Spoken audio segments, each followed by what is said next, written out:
Halo, Assalamualaikum warahmatullahi wabarakatuh. Shalom, Om Swastiastu, Namo Buddhaya, salam kebajikan, salam sejahtera untuk kita semua. Salam hormat saya ucapkan kepada Profesor Dr. Muhammad Mahfud MD, Menko Polhukam RI yang juga pakar hukum Indonesia. Selamat siang Bapak, selamat bergabung. Dan juga ada Pak Philip J. Vermonte, PhD, Senior Fellow CSIS, yang juga sebagai Dekan Fakultas Ilmu Sosial UII. Dan juga yang tak asing lagi sudah ada Mas Burhanuddin Muhtadi PhD, Direktur Eksekutif Indikator Politik Indonesia. Dan juga saya ucapkan selamat siang dan selamat datang kepada peserta Zoom sekalian yang mayoritas rekan-rekan wartawan, akademisi, dan berbagai latar belakang lain. Terima kasih banyak sudah menyempatkan waktunya untuk bergabung bersama kami. Selamat datang di rilis temuan survei nasional dan diskusi publik Indikator Politik Indonesia dalam judul Persepsi Publik terhadap Kinerja Lembaga Penegak Hukum dalam Pemberantasan Korupsi. Perkenankan, saya Aprilia Putri akan memandu acara pada siang hari ini. Baik, Bapak Ibu hadirin sekalian, seperti yang kita ketahui bersama, bahwa penegakan hukum dan pemberantasan korupsi merupakan aspek penting dalam demokrasi. Penegakan hukum sebagai ukuran yang menentukan jalannya demokrasi, serta pemberantasan korupsi sebagai bagian dalam penilaian berfungsinya atau tidak begitu ya pemerintah dengan demokrasi yang baik. Lalu pasca reformasi yang kita ketahui Indonesia sudah masuk dalam era yang lebih baik dalam berdemokrasi, lebih demokratis, di mana penegakan hukum dan pemberantasan korupsi menjadi sorotan publik. Dan yang teranyar, kasus korupsi di Indonesia adalah yang seperti Bapak Ibu ketahui bersama begitu ya, terbaru ada kasus korupsi ekspor minyak goreng yang beberapa bulan terakhir belakangan ini berakibat pada kelangkaan dan mahalnya harga minyak goreng di Indonesia. Nah, rilis Indikator Politik Indonesia kali ini menyoroti tentang evaluasi publik atas instansi penegak hukum berdasarkan survei opini publik nasional. Nah, publik ditanya tentang evaluasi mereka serta kepercayaan mereka terhadap instansi penegak hukum, yakni ada kejaksaan, kepolisian, pengadilan, dan KPK. Publik juga diminta menilai sejauh mana ini penegakan hukum dalam berbagai kasus yang saat ini tengah menjadi sorotan. Selain itu, Bapak Ibu sekalian, responden juga ditanya nih persepsi mereka mengenai kondisi umum terkait ekonomi nasional. Yang kita ketahui ya, saat ini kita sedang struggle untuk bangkit pasca dampak pandemi COVID-19. Juga penegakan hukum, pemberantasan korupsi, dan kinerja Presiden Jokowi. Nah, pada bagian akhir materi ini akan diulas begitu ya, hubungan antara persepsi terhadap kinerja Presiden dengan penegakan hukum terhadap kasus yang ramai ya, yang diperbincangkan itu tentang kelangkaan dan kenaikan harga minyak goreng. Nah, hasil survei dapat menjadi salah satu acuan dalam mempertahankan kinerja penegakan hukum jika dinilai positif atau meningkatnya jika dievaluasi negatif. Lalu seperti apa hasil survei mengenai persepsi publik terhadap kinerja lembaga penegak hukum dalam pemberantasan korupsi? Bapak Ibu sekalian, langsung saja saya undang, tak asing lagi, yaitu sudah ada Mas Burhanuddin Muhtadi PhD, Direktur Eksekutif Indikator Politik Indonesia. Mas Burhan, apa kabar? Selamat siang. Baik, Aprilia, selamat siang. Oke, terima kasih. Silakan untuk memberikan bagaimana ini hasil survei terbarunya. Oke, terima kasih Aprilia, dan tentu saja terima kasih kepada senior saya, Profesor Dr. Mahfud MD, Menko Polhukam, yang meluangkan waktu untuk menjadi narasumber di hasil rilis survei indikator yang dilakukan tanggal 20 sampai 25 April 2022. Tentu saja saya terima kasih juga kepada Ketua Persepi, Dr. Philip Vermonte, yang sekaligus Dekan Universitas Islam Internasional Indonesia. Nah, topik yang akan saya presentasikan itu sudah disebutkan latar belakangnya oleh moderator. Jadi inilah fokus rilis kita mengenai evaluasi publik terhadap kinerja instansi penegak hukum dalam pemberantasan korupsi. Ini fresh from the oven, baru selesai tanggal 25 April beberapa hari lalu, ya. Kemudian kita olah untuk kita sampaikan kepada publik. Nah, memang fokusnya terkait dengan isu penegakan hukum karena kita punya data di tahun 2010 pertanyaan-pertanyaan yang kita ajukan terkait dengan bagaimana publik mengevaluasi kepolisian, kejaksaan, hakim di pengadilan, dan KPK. Nah, kita lihat data trennya, apakah mengalami perbaikan ataukah perburukan dibanding tahun 2010. Nah, survei tahun 2010 saat itu kami masih bersama Lembaga Survei Indonesia. Jadi pertanyaannya kita rerun untuk melihat gambaran publik mengenai sejauh mana 4 lembaga penegakan hukum dalam menjalankan fungsinya, terutama berkaitan dengan pemberantasan korupsi. Survei yang kami lakukan sekarang itu metode survei telepon. Jadi untuk mengetahui pendapat publik secara lebih cepat, apalagi dalam situasi pandemi seperti sekarang, telepon berguna untuk menjadi media bagi kami menanyakan informasi dan opini publik terkait dengan isu-isu aktual. Nah, kebetulan kalau kita lihat pengguna telepon itu sudah mencapai 83% dari total populasi nasional. Jadi ini bukan angka yang kecil, 83. Hanya 17% warga Indonesia yang tidak terkoneksi dengan telepon.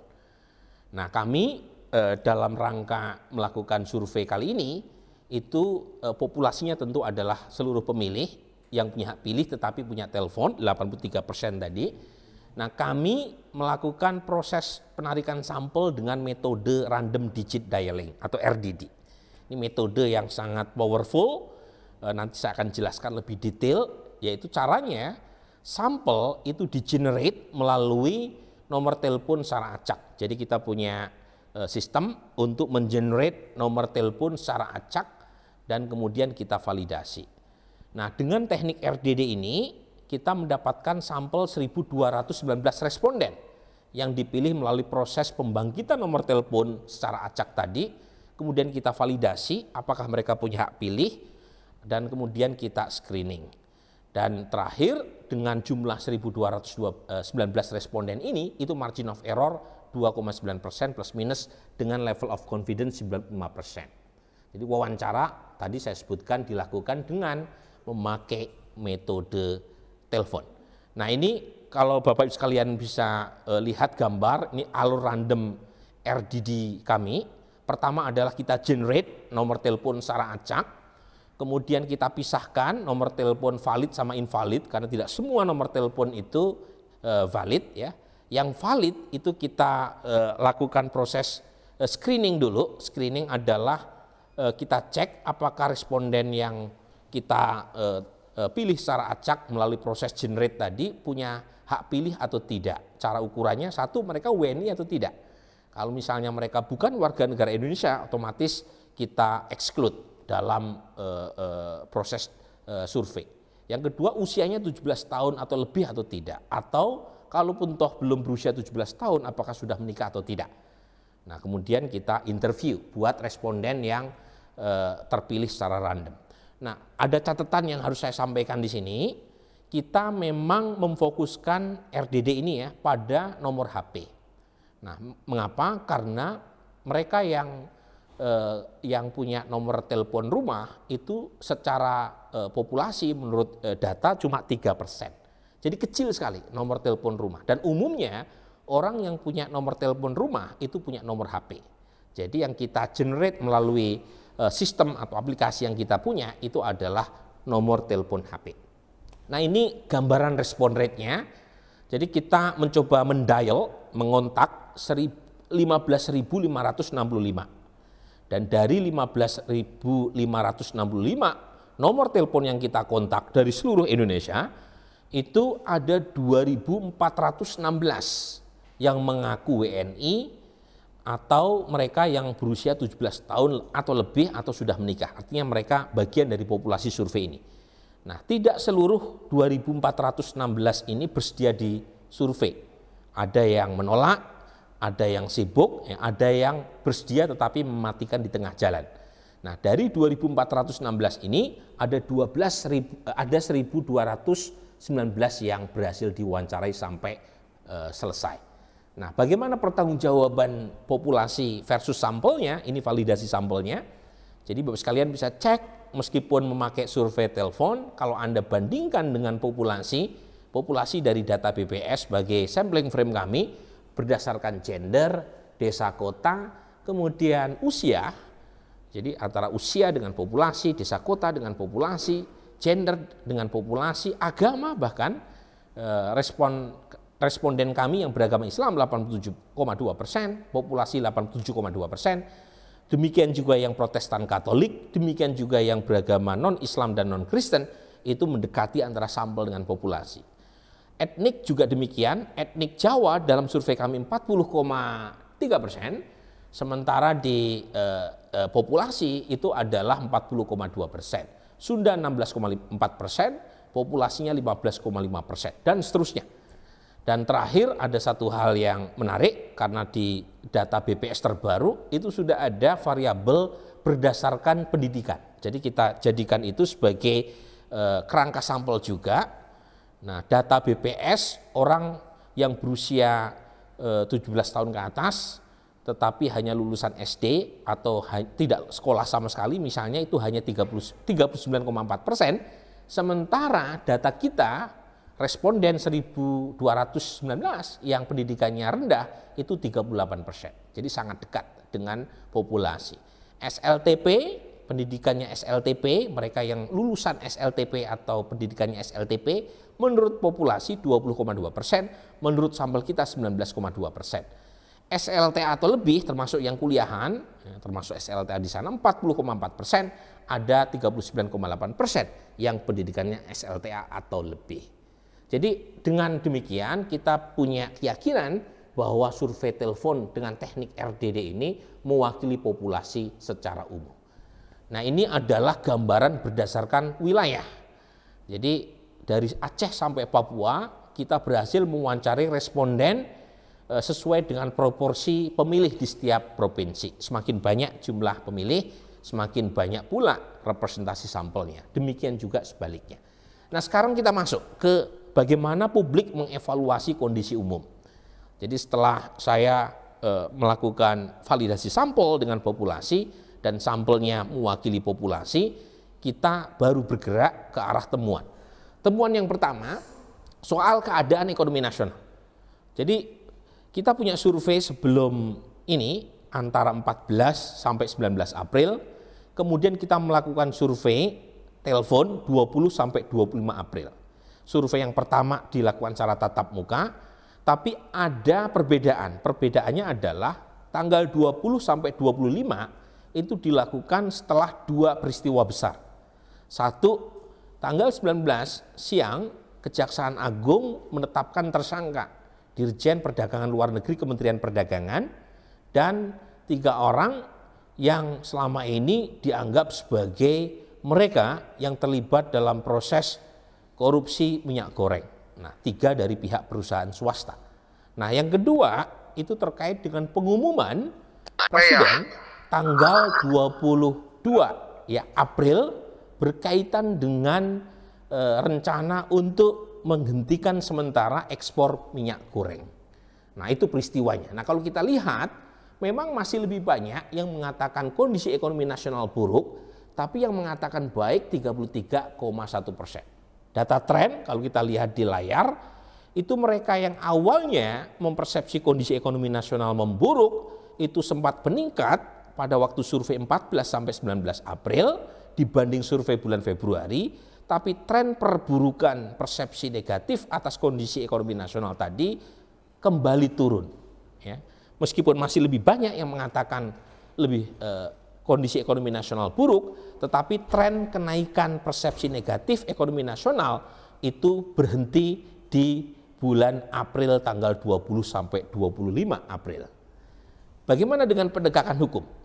Dari sisi penegakan hukum yang mengatakan kondisi penegakan hukum nasional membaik itu sedikit lebih banyak ketimbang yang mengatakan buruk. Yang mengatakan buruk atau sangat buruk 29,6%. Nah, kalau kita lihat data trennya di beberapa waktu lalu kita rilis survei 14 sampai 19 April yang mengatakan kondisi ekonomi, kondisi penegakan hukum nasional itu memburuk, itu kurang lebih sama dengan sekarang. Bedanya tren penurunan evaluasi positif terhadap penegakan hukum itu berhenti di survei April yang kedua ini.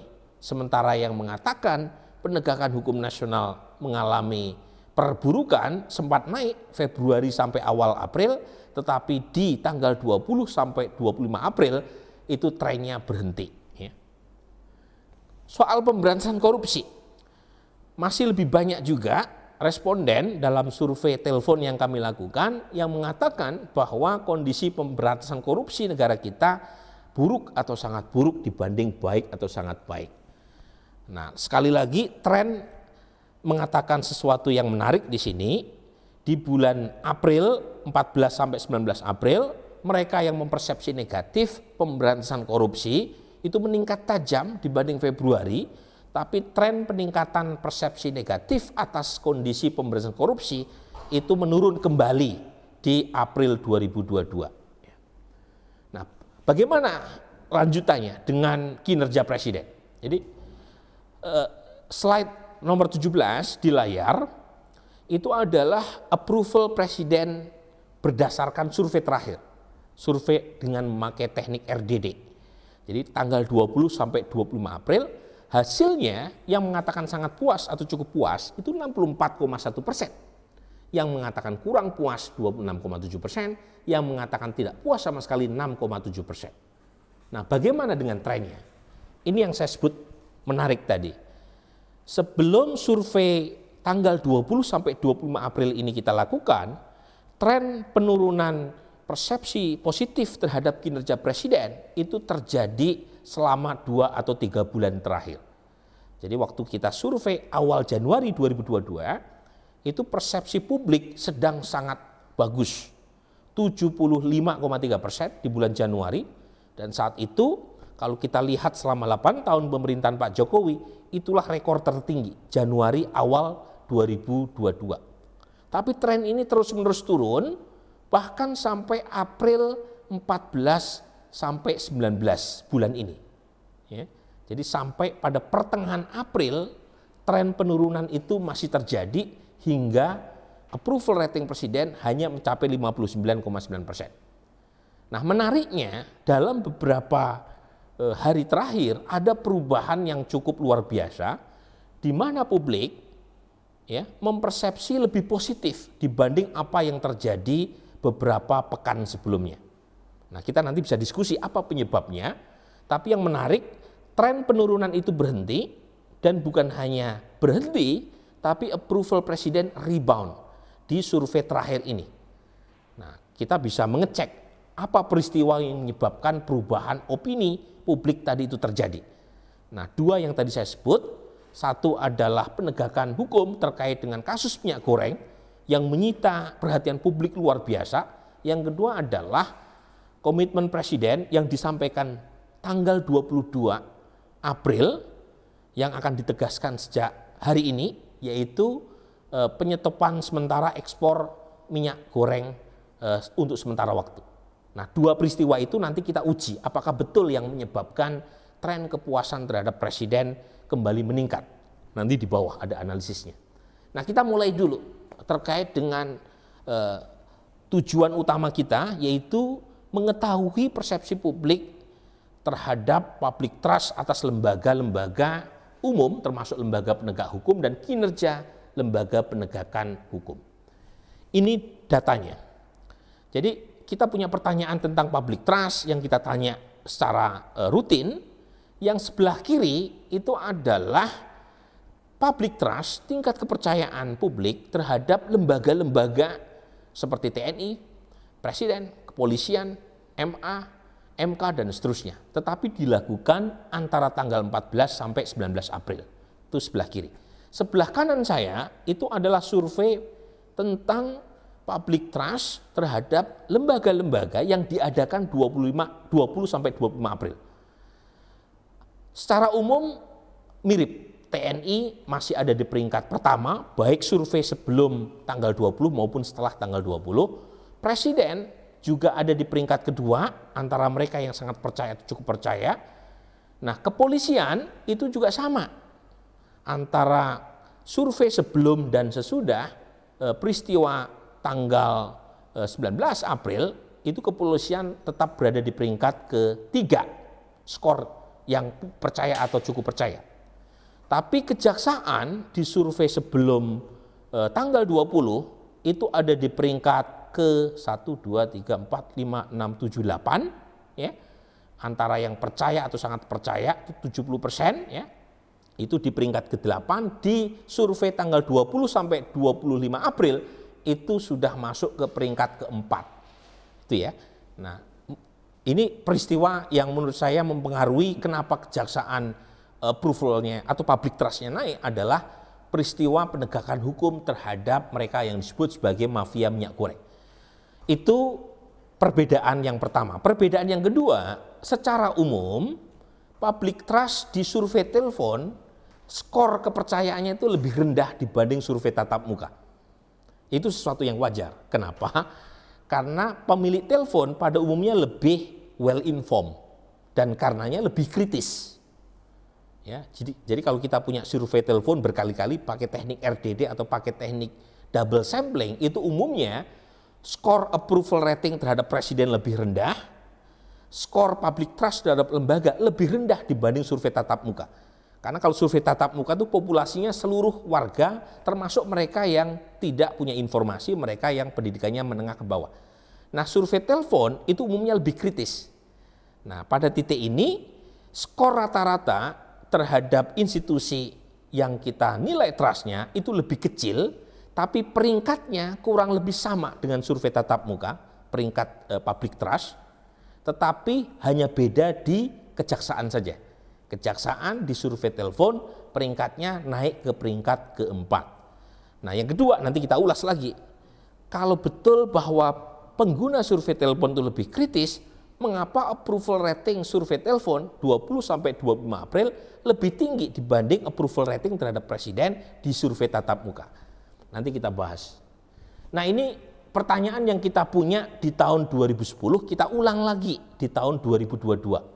Jadi kita punya banyak pertanyaan kinerja kepolisian dalam mengatasi kejahatan jual beli narkoba, penangkapan pelaku teror atau terorisme, perlindungan terhadap kebebasan warga dalam melaksanakan perintah atau ajaran agama, kemandirian netralitas polisi dari tekanan tekanan presiden, kemandirian atau netralitas polisi dari tekanan opini publik dan seterusnya dan seterusnya. Jadi yang warna biru itu yang mengatakan sangat baik, yang warna biru muda baik, yang mengatakan buruk warna oranye, yang warna merah sangat buruk. Jadi Bapak sekalian bisa cek nanti ya, mana yang paling baik.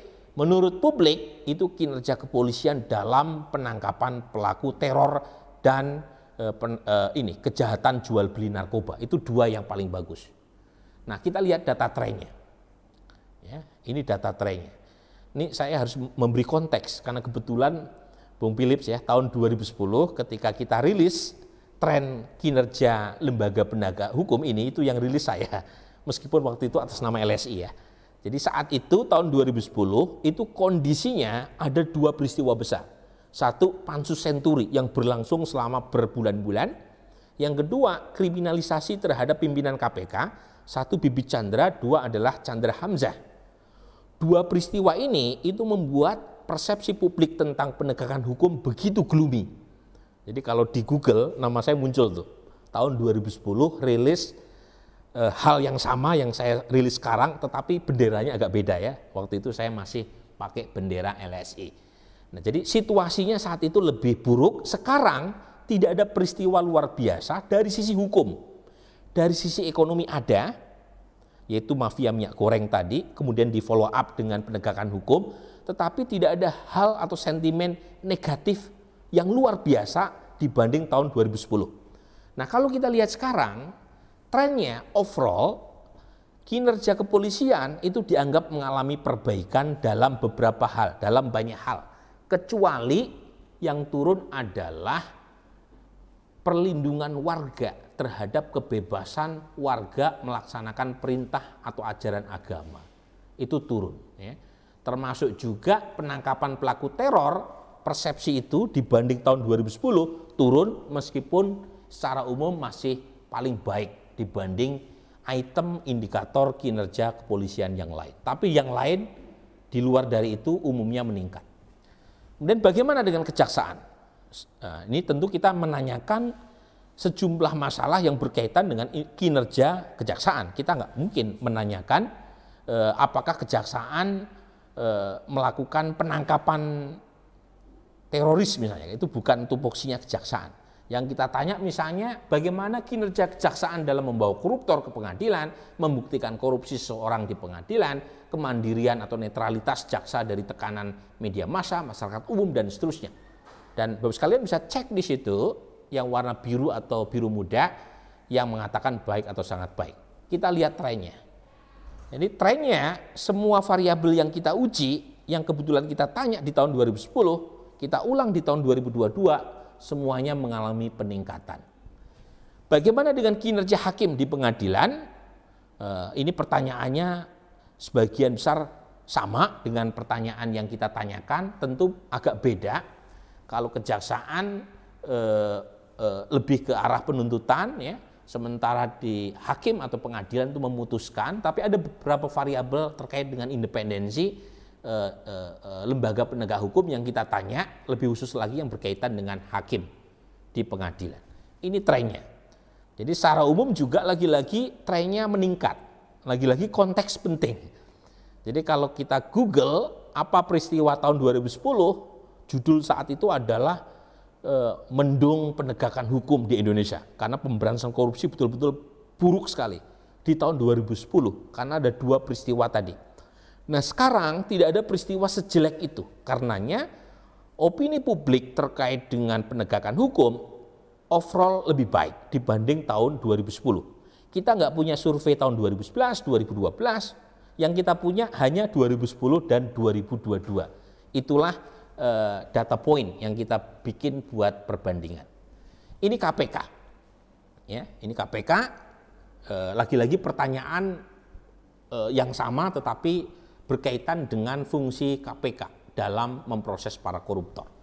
Secara umum ada perbaikan. Lagi-lagi mungkin ada yang berpendapat kondisi KPK sekarang mana mungkin disebut perbaikan.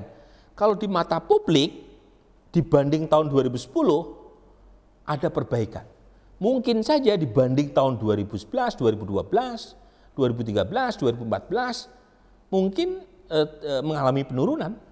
Tetapi kita nggak punya datanya di luar dari data tahun 2010. Data tahun 2010 ada cicak versus buaya, ada kriminalisasi pimpinan KPK, ada pansus senturi yang saat itu dianggap sedang memproses 6,7 triliun dana bailout buat bank swasta. Jadi situasinya itu publik betul-betul gloomy terkait dengan penegakan hukum, antar penegak hukum saling sandra, saling serang. Nah tahun 2022 tidak ada. Ya, ini yang menyebabkan secara umum evaluasi publik bahkan terhadap KPK juga lebih positif.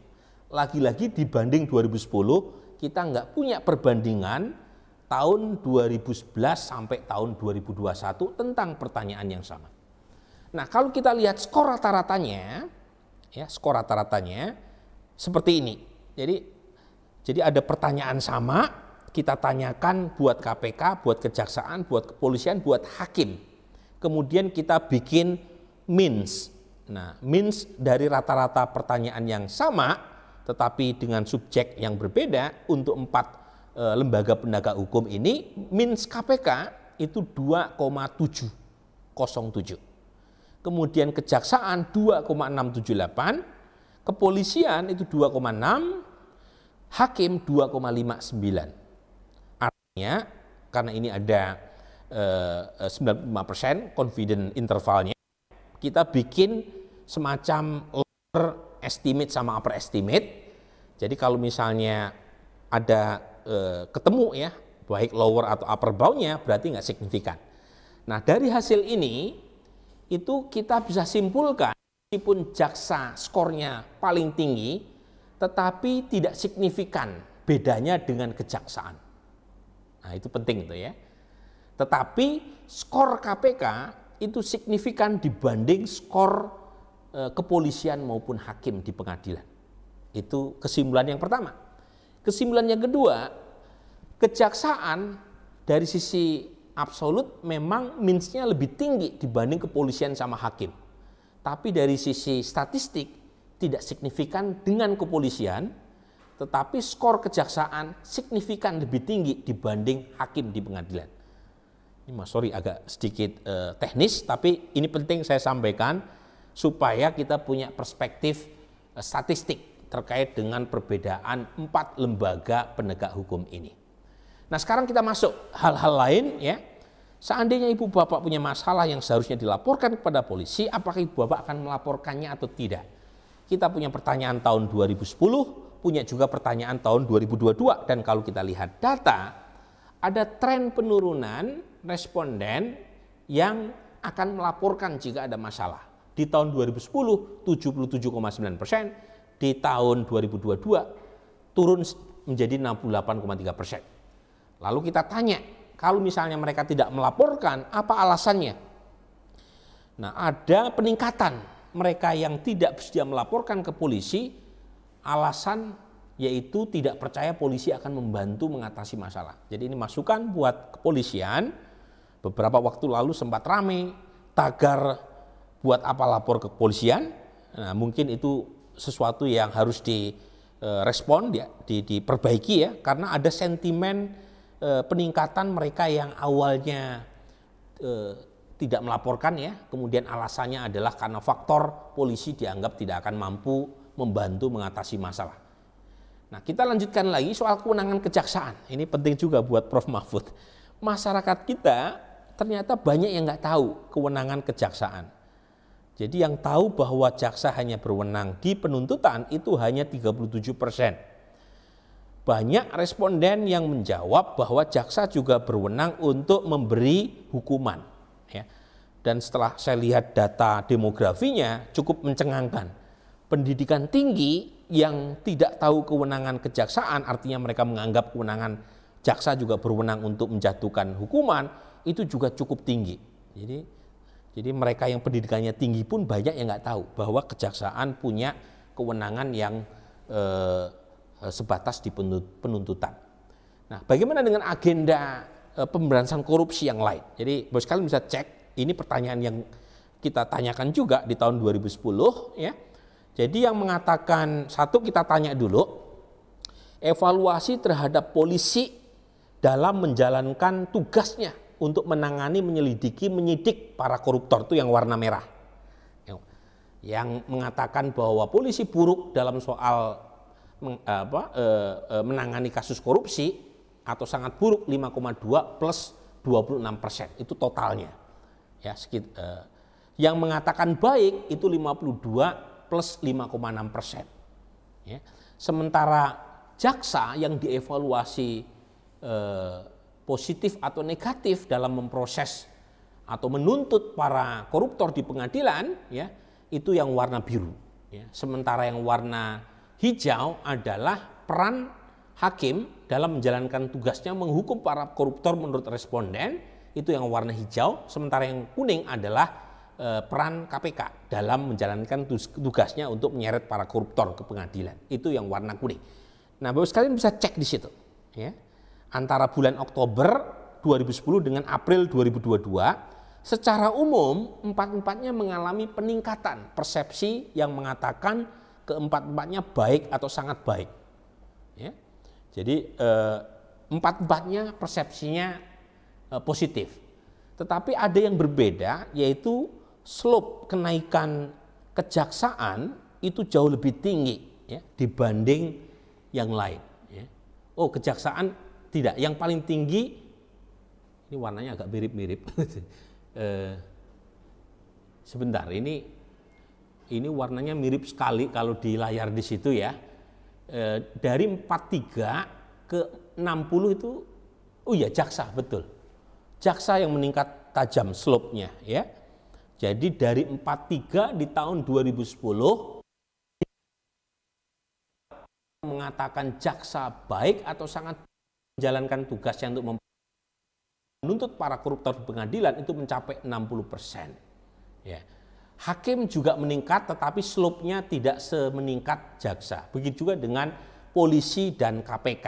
Ya, KPK slope-nya KPK warna kuning ya, ya, yang agak slope-nya rendah polisi ya, slope-nya sama ya polisi sama, ini agak kurang jelas nih ya, apa warnanya ya. Jadi yang paling tinggi slope-nya memang jaksa. Kemudian bagaimana dengan seberapa adil ya responden dalam menilai jaksa atau hakim, satu jaksa dalam menuntut hukuman bagi koruptor di pengadilan, dua hakim dalam menghukum koruptor di pengadilan.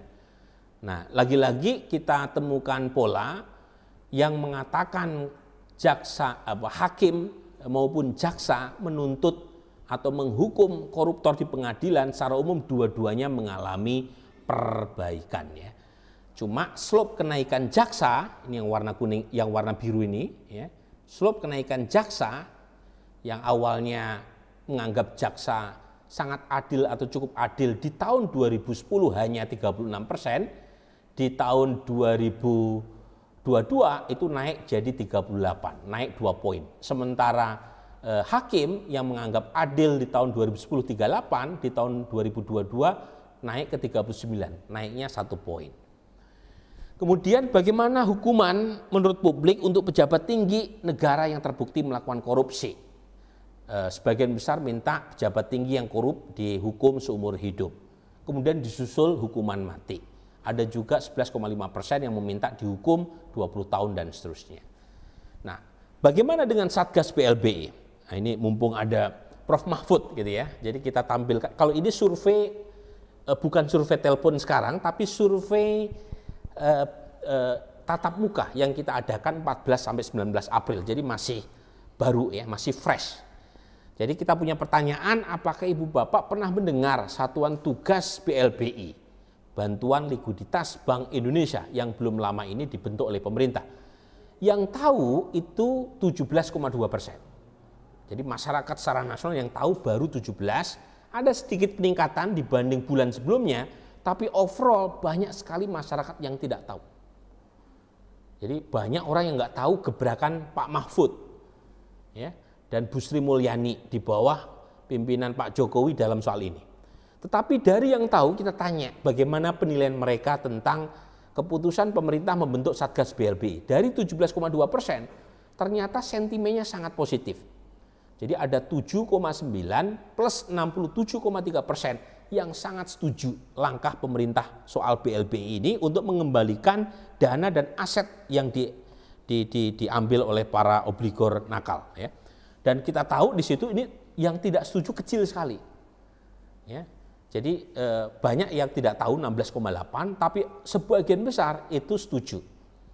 Nah, kita tanya berikutnya juga bagaimana responden menilai baik Pak Mahfud maupun Bu Sri. Nah, sebagai salah satu Dewan Pengarah Satgas BLBI, seberapa percaya yang warna coklat tua ini adalah kepada Pak Mahfud, yang warna agak lebih light adalah kepada Bu Sri.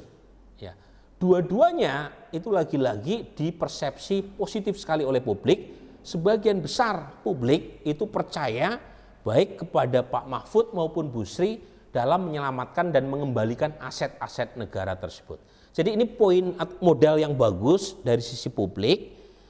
Kita tahu Prof. Mahfud dan Bu Sri Mulyani figur yang punya integritas, ya, berani menangkap mereka yang selama ini menggarong dana dan aset publik, dan lagi-lagi menunjukkan bahwa negara tidak boleh kalah ya oleh koruptor gitu ya. Dan karenanya PR terkait dengan sedikitnya publik yang tahu tentang gebrakan Pak Mahfud dan Bu Sri itu harus segera di follow up ke depan.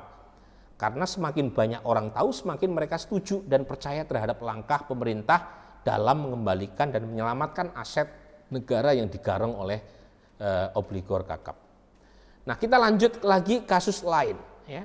Pertama, kasus mega korupsi Bank Senturi.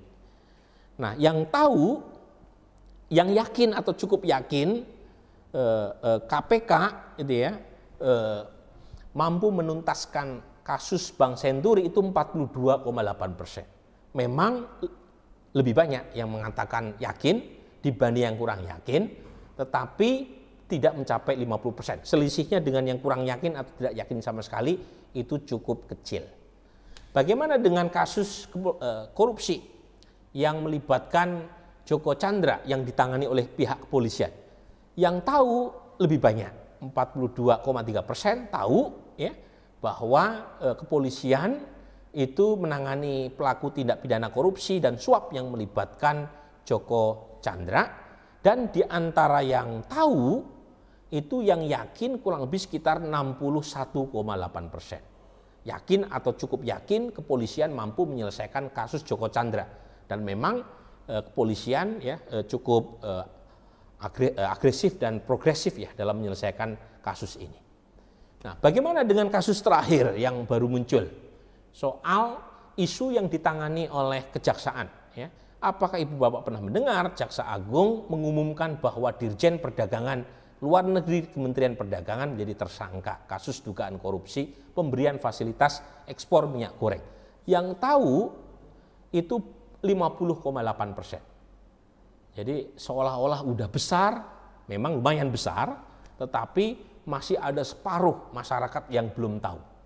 Nah, pertanyaannya, dari yang tahu percaya atau tidak percaya responden terhadap kejaksaan bahwa kasus tersebut betul-betul melibatkan unsur tidak pidana korupsi? Sebagian besar percaya memang ada kasus korupsi di balik kelangkaan dan kenaikan harga minyak goreng.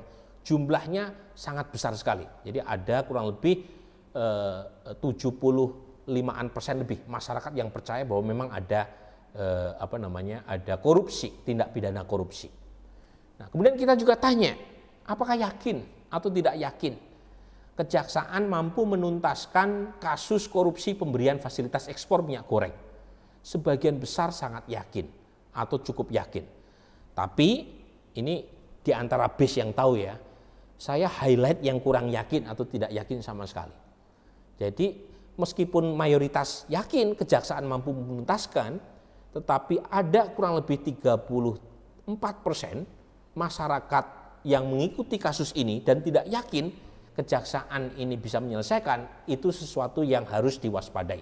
Jadi artinya ada sepertiga responden yang tahu itu tidak yakin kejaksaan bisa menuntaskan kasus ini. Dan karenanya pihak kejaksaan harus menunjukkan, membuktikan bahwa kejaksaan serius menangani kasus ini.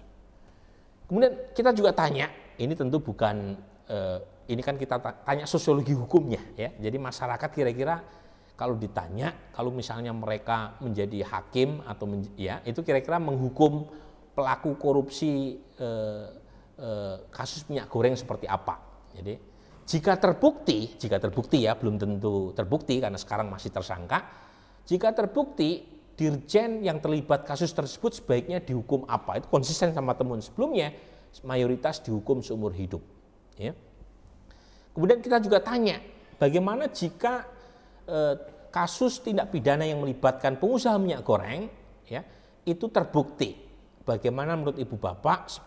Apakah kita tanya ini dulu? Seberapa percaya Ibu Bapak bahwa ada tindak pidana korupsi yang melibatkan pengusaha minyak goreng? Mayoritas juga sangat percaya.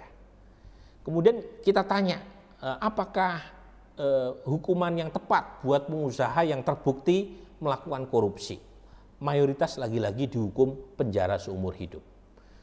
Nah, sekarang yang bagian terakhir gitu ya, bagaimana menjelaskan kaitan antara penilaian publik atas kinerja lembaga penegak hukum dengan approval rating presiden yang meningkat tadi, yang saya jelaskan di bagian awal tadi. Nah, pertama, untuk menunjukkan betapa kasus atau isu minyak goreng ini luar biasa adalah, coba yang sebelah kiri itu, yang warna biru, itu adalah responden di survei 14-19 April.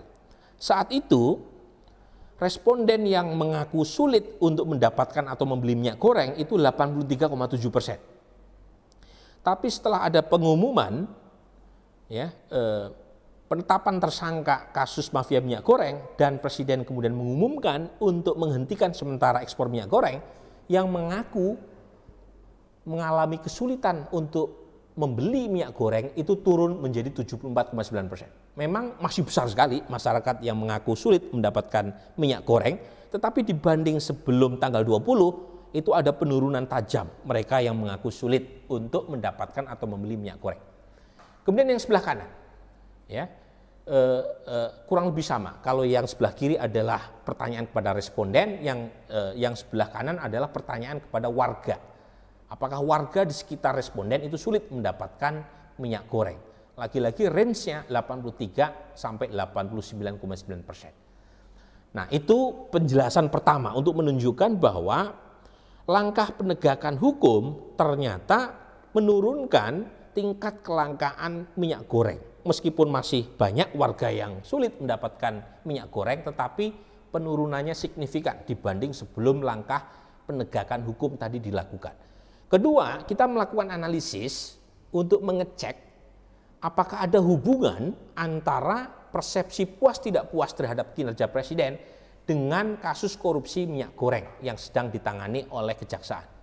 Nah, datanya itu menunjukkan dengan sangat terang benderang mereka yang percaya bahwa telah terjadi tindak pidana korupsi yang melibatkan Dirjen Perdagangan Luar Negeri itu ya, jadi di kelompok responden yang percaya ada korupsi yang melibatkan pejabat di Kementerian Perdagangan itu tingkat kepuasannya lebih tinggi dibanding yang tidak percaya. Jadi ini penting, berarti masyarakat menilai ada sesuatu yang salah. Mengapa Indonesia sebagai produsen minyak goreng terbesar di dunia itu justru mengalami kesulitan untuk mendapatkan minyak goreng.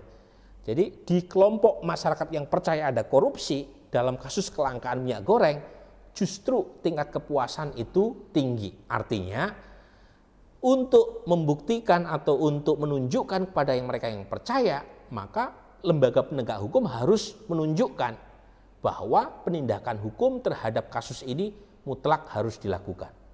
Kemudian yang berikutnya, mereka gitu ya, yang percaya bahwa ada tindak pidana korupsi yang melibatkan pengusaha minyak goreng, itu lagi-lagi tingkat kepuasan terhadap presiden juga lebih tinggi ketimbang yang tidak percaya.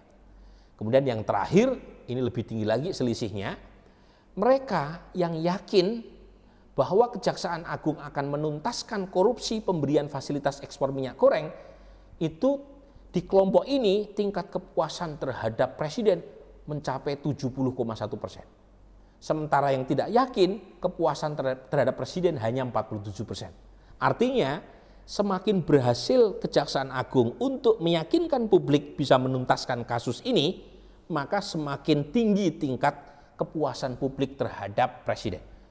Ini menunjukkan sekali lagi, kinerja lembaga penegakan hukum, khususnya yang berada di bawah kejaksaan maupun kepolisian, itu punya impact positif atau negatif tergantung persepsi publik ya terhadap approval presiden. Nah, mungkin nanti bisa diulas lebih jauh oleh Pak Mahfud atau Bung Philips ya, mengapa ada korelasi antara institusi kejaksaan dan kepolisian dengan presiden. Gitu. Kemudian yang bagian berikutnya adalah kita juga punya pertanyaan di survei, bukan survei yang telepon ya, survei 14 sampai 19 April tentang penyebab kelangkaan. Mayoritas mutlak responden mengatakan kelangkaan terjadi akibat harga dan permintaan pasar internasional yang meningkat tajam sehingga produsen di dalam negeri cenderung menjual minyak goreng ke luar negeri. Jadi ini juga cukup mengejutkan saya karena cukup besar masyarakat yang tahu informasi mengenai ini, 73%. Kemudian kita tanya juga seberapa mereka percaya atau tidak percaya bahwa kelangkaan minyak goreng itu akibat ulah mafia minyak goreng. Yang percaya itu hampir 90%. Jadi total ada 86% masyarakat yang percaya di balik kelangkaan dan kenaikan harga minyak goreng ada mafia minyak goreng di sana. Nah, ini yang kemudian menjelaskan mengapa ketika Kejaksaan Agung melakukan proses penindakan hukum, kemudian approval terhadap presiden meningkat. Karena di sebelah kanan ada pertanyaan, meskipun mereka cukup gelisah dengan kelangkaan minyak goreng, mereka masih menaruh harapan pemerintah mampu menangkap mafia minyak goreng. Jumlahnya lagi-lagi di atas 64-65%. Nah, kita juga punya pertanyaan, ini pertanyaan sebelum presiden mengumumkan pelarangan ekspor minyak goreng. Jadi kita tanya, ada dua pendapat. Masyarakat memilih pendapat yang mana? Ternyata 66% masyarakat mengatakan sebaiknya sementara waktu minyak goreng dilarang dijual ke luar negeri untuk menjamin ketersediaan di dalam negeri. Sementara responden yang setuju dengan pernyataan larangan ekspor berpotensi menimbulkan kelangkaan dan kenaikan harga itu hanya 24,8%. Jadi meskipun Presiden baru mengumumkan tanggal 22, pengumuman Presiden tentang penyetopan sementara ekspor minyak goreng yang baru berlaku hari ini itu pada dasarnya sesuai dengan preferensi publik. Ini yang menjadi penjelasan mengapa kami menyimpulkan mengapa approval naik, salah satunya karena keputusan Presiden itu sesuai dengan pendapat populer masyarakat. Nah, kira-kira itu Bapak sekalian gitu ya yang bisa saya sampaikan. Kesimpulan bisa dibaca secara detail di slide yang nanti akan dibagikan oleh tim kami di web indikator. Tetapi secara umum kira-kira saya ingin sampaikan apa yang sudah kami sampaikan ini ya, temukan ini semoga bisa menjadi bagian koreksi ya buat lembaga penegak hukum. Kalau ada yang baik bisa ditingkatkan, kalau ada yang kurang positif semoga di survei berikutnya lembaga penegak hukum bisa mengoreksinya dan memperbaikinya. Saya kira demikian, terima kasih atas perhatiannya. Assalamualaikum warahmatullahi wabarakatuh. Waalaikumsalam warahmatullahi wabarakatuh. Terima kasih Mas Burhan sudah memberikan penjelasannya terkait hasil survei begitu ya yang dilakukan oleh Indikator Politik Indonesia. Kita sudah jelas sekali tadi seperti apa perspektif publik begitu atau respon publik terhadap penegakan hukum yang ada di Indonesia. Bapak Ibu peserta sekalian, saya informasikan bahwa acara rilis temuan survei nasional ini juga dapat diakses di kanal YouTube Indikator Politik Indonesia. Dan Anda sekalian juga bisa memberikan langsung pertanyaan di kolom chat yang ada di kolom box komen di via Zoom, juga bisa langsung memberikan pertanyaan di YouTube begitu, karena ada tim kami yang juga akan menampung pertanyaan yang Anda sampaikan. Baik, untuk selanjutnya, narasumber kita selanjutnya, saya undang Profesor Dr. Muhammad Mahfud MD, Menko Polhukam RI yang juga senior pakar hukum Indonesia. Nah, ini sesuai dengan hasil survei yang disampaikan oleh Mas Burhanuddin tadi.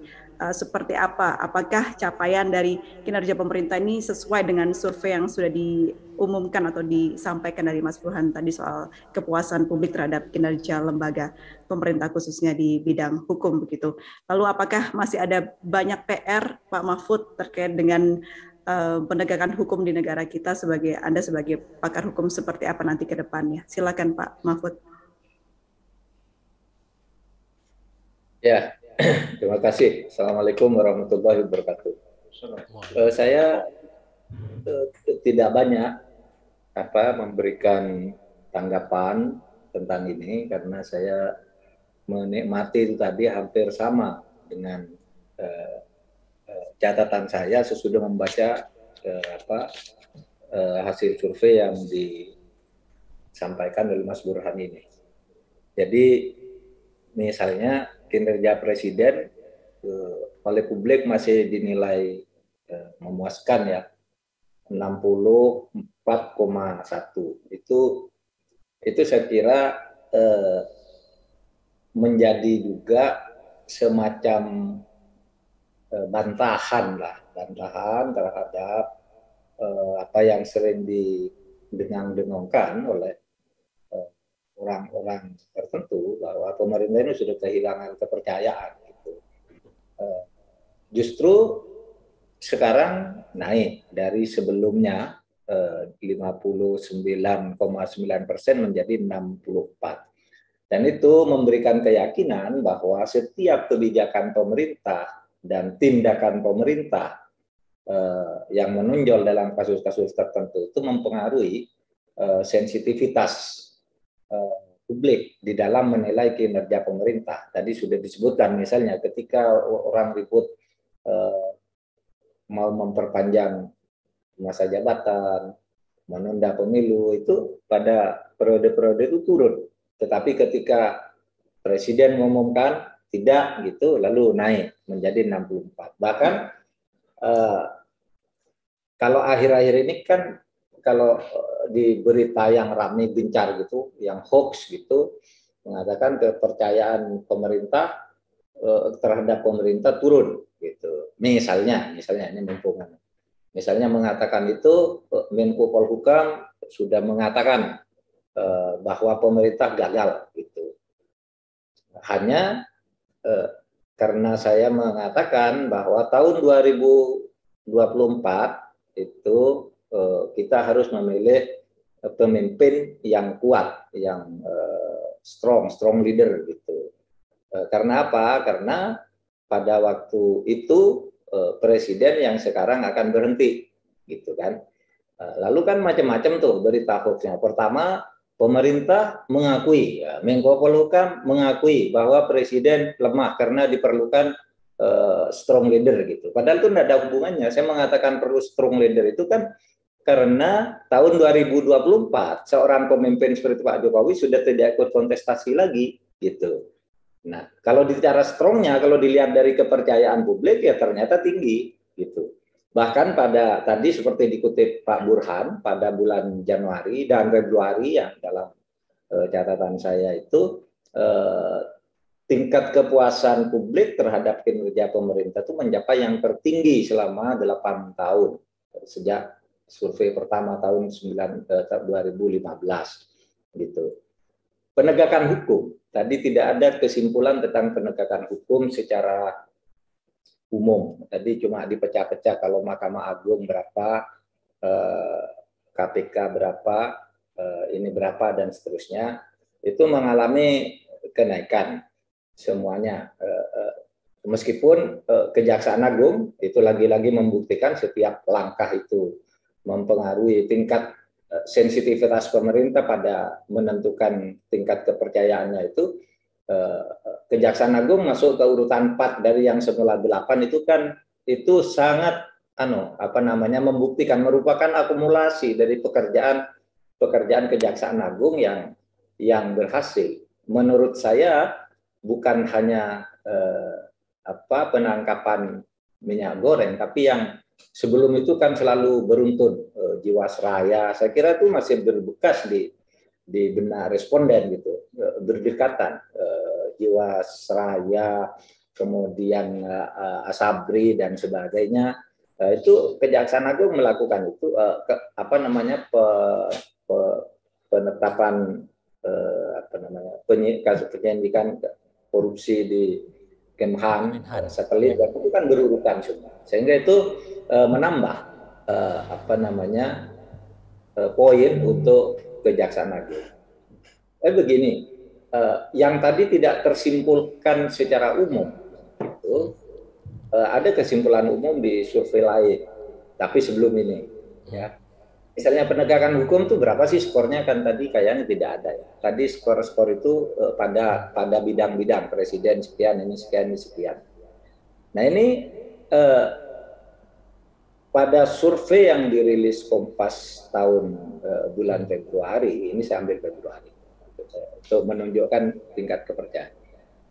Itu tingkat kepercayaan publik dalam penegakan hukum itu skornya mencapai 64 lebih, hampir 65. Padahal bulan Desember ketika saya ditunjuk oleh Presiden diberi data hasil survei bahwa Pak Mahfud ini ditingkatkan karena hukum itu sangat rendah persepsi publik, hanya 49,1 ditunjukkan kepada data 2019. Iya, 2019 ketika saya bulan Oktober itu tanggal 21 dipanggil. Saya minta Pak Mahfud jadi Menko Polhukam, ini data penegakan hukum hanya 49,1. Naik menjadi 64. Nah, KPK juga saya kira begini, KPK itu. KPK itu kalau dilihat secara kuantitatif pekerjaan Pak Firly dan kawan-kawan itu tidak lebih jelek. Tidak lebih jelek dari KPK sebelumnya. Jumlah OTT yang dulu dipersoalkan pada sekian lama dulu bisa OTT sekian, sekarang nih OTT terus. Pada awal-awal juga sudah tingkat menteri, DPR, gubernur, bupati semuanya diambil. Artinya secara kuantitatif itu bahkan ada satu unsur lagi di KPK itu dalam penegakan hukum, yaitu mencegah terjadinya korupsi. Jadi yang potensial di korupsi itu dibenahi, didatangi, diberitahu, wah ini kamu nyusun kayak gini, ini salah, ini potensi korupsinya sekian, itu lebih dari 580 triliun potensi yang bisa unsur baru gitu. Nah, tetapi terlanjur nih KPK itu dianggap produk rekayasa, sehingga orang masih ada saja yang mencibir itu. Padahal kalau mau ukuran kuantitatif itu tidak jelek. Saya malah meyakini lebih bagus dari periode sebelumnya kuantitatif ya, terhadap jumlah tindakan orang yang dihukum, yang tersangka gitu, kemudian yang diselamatkan dan yang uang yang distor kepada negara gitu. Nah, saya melihatnya itu tidak lebih jelek ya yang sekarang ini. Nah, oleh sebab itu ini mendongkrak juga sebenarnya persepsi publik secara umum tentang penegakan hukum. Yang cibiran-cibiran itu menurut saya sama, hanya datang dari kelompok tertentu yang memang selalu nyinyir gitu di dalam berbagai hal, apapun salah. Nah, sama seperti yang saya katakan tadi, ya persepsi publik naik, tidak ada alasan untuk terlalu percaya, mempertimbangkan untuk terlalu percaya bahwa pemerintah ini sudah tidak dipercaya oleh publik. Itu tingkat kepercayaan masih cukup lah modal untuk menyelesaikan itu. Sehingga kalau saya katakan cari pemimpin yang kuat itu bukan untuk mengganti Pak Jokowi, tapi Pak Jokowi karena memang sudah harus berhenti tahun 2024, bukan untuk sekarang. Karena sekarang yang banyak beredar gitu kan, wah serangan terhadap istana datang dari Menko karena katanya presiden harus diganti. Dia tahun 2024. Kalau boleh calon lagi atau boleh perpanjangan, tentu lain analisisnya. Nah, saudara sekalian, kemudian saya juga melihat gini soal lain, persepsi publik secara umum terhadap penegakan hukum menjadi agak wajar gitu ya kalau kemudian misalnya Mahkamah Agung sekarang ini tergeser oleh Kejaksaan Agung. Pertama, Kejaksaan Agung itu memberi Kejaksaan Agung yang semula 4, yang semula 8 menjadi 4, lalu Mahkamah Agung turun ke bawahnya. Itu tadi, Kejaksaan Agung itu memang melakukan langkah-langkah yang sangat bagus, gitu ya, melakukan langkah-langkah yang sangat bagus akhir-akhir ini. Nah, sementara pada saat yang sama kan Kejaksaan Agung itu banyak mendapat sorotan, mengkorting orang yang dihukum sudah rendah dikorting lagi. Mahkamah Agung. Iya, Mahkamah Agung orang yang sudah dihukumnya sudah rendah dikorting lagi. Kemudian ada yang dibebaskan dan sebagainya di era-era ketika atau di kurun waktu di mana Pak Burhan ini melakukan surveinya, itu banyak terjadi. Dan saya selalu mengatakan survei itu tidak selalu menggambarkan peristiwa 20 sampai 25 April, tapi akumulasi dari peristiwa-peristiwa yang mendahului beberapa bulan, beberapa minggu sebelumnya.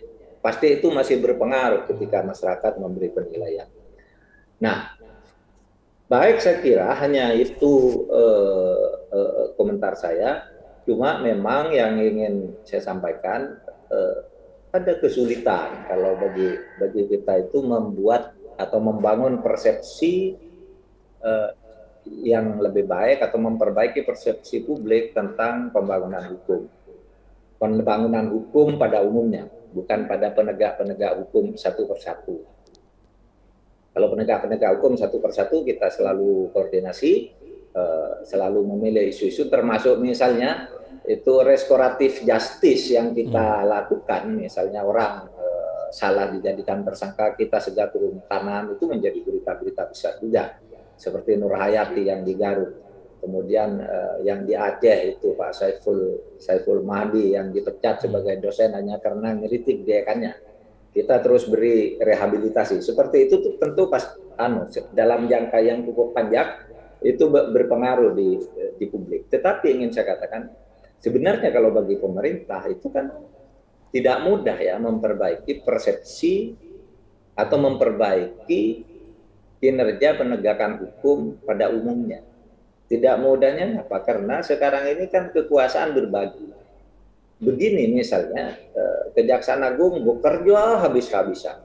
Bekerja habis-habisan, ini korupsi-korupsi, bisa membuktikan pada akhirnya oleh Mahkamah Agung bebas atau dikurangi hukumannya. Itu juga kan tidak memuaskan publik. Dan kadang-kala orang bicara, wah hukum di Indonesia hancur, hukum di Indonesia apa, yang dituding lagi kan kita eksekutif. Padahal kita tidak boleh masuk ke sana, gitu.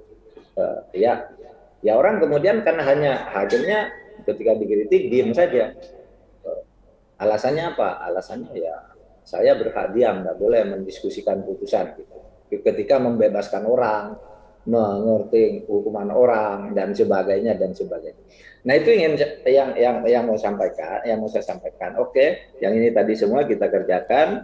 Terima kasih ini sebagai masukan terhadap kami pemerintah, tetapi juga ada kesulitan tertentu yang mungkin juga perlu pemilahan masalahnya itu bisa enggak ya dilakukan melalui survei gitu ya, sehingga kalau bicara penegakan hukum pada umumnya itu ketika ada kesimpulan seperti ini, tapi ada variabel-variabel tertentu yang harus dijelaskan kenapa variabel itu, kenapa dia berpengaruh dan bagaimana pengaruhnya. Terima kasih Pak Burhan. Terima kasih Prof. Terima kasih banyak. Assalamualaikum warahmatullahi wabarakatuh. Waalaikumsalam warahmatullahi wabarakatuh. Pak Mahfud, mohon izin boleh ditambahkan sedikit penjelasan mengenai bagaimana kasus BLB ini yang masih dalam proses, apa update-nya? Izin Pak, silakan.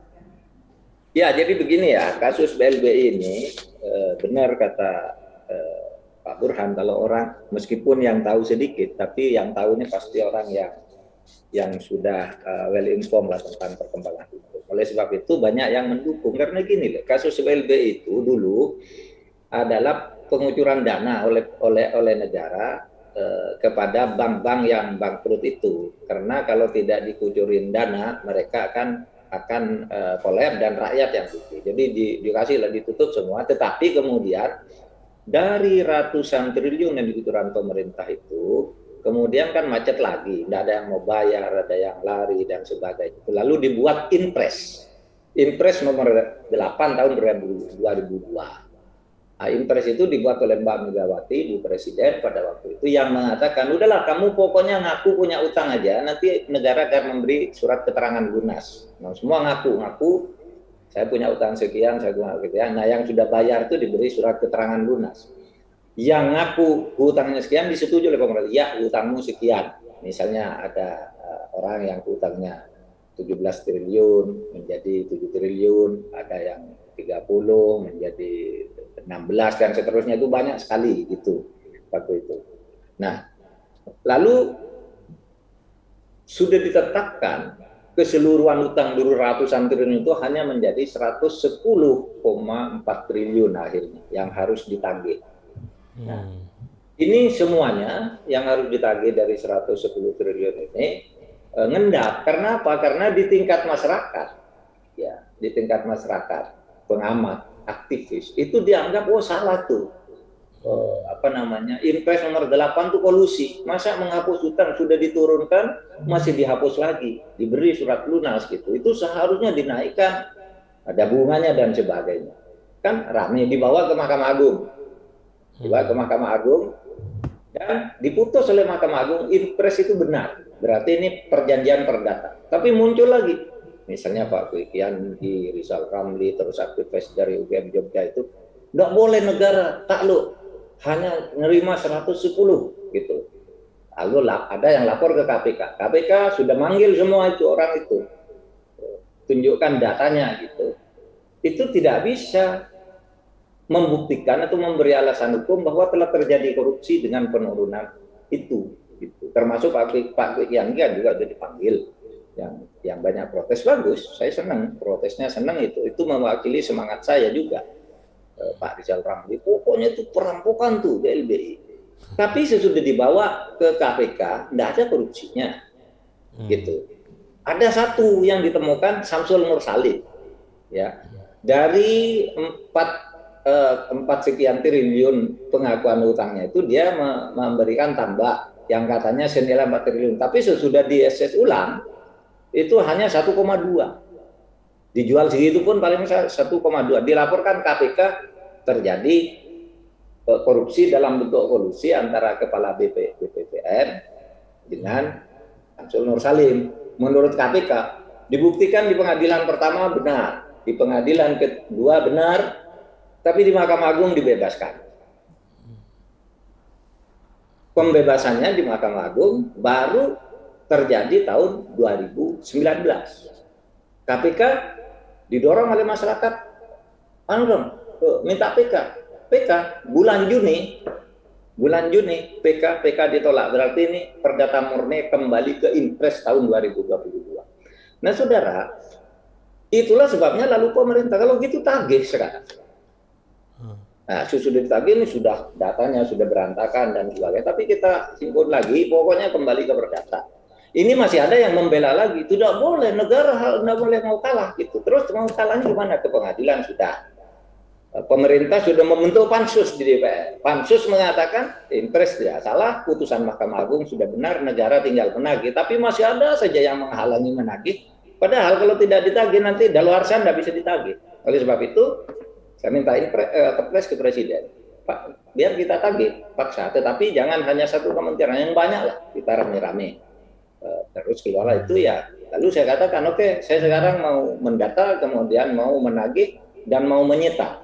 Urusan DPR ada yang membela, katanya enggak boleh itu gini, itu melanggar hukum, sudah diskusi aja. Urusan pengacara mau yang datang ke pengadilan, mau mengadu ke jaksa, ke polisi, sudah datang, pokoknya saya rampas dulu hartanya, saya ambil dulu itu karena Anda punya utang. Kalau Anda membela dapat fee dari yang dibela, silakan. Pokoknya saya ambil gitu. Nah, itulah sekarang tidak ada yang berani ke pengadilan karena datanya lengkap. Termasuk Tommy Soeharto apa itu kan ngancam, kalau punya saya diambil, besok saya lapor pengadilan. Tidak ada sampai sekarang gitu.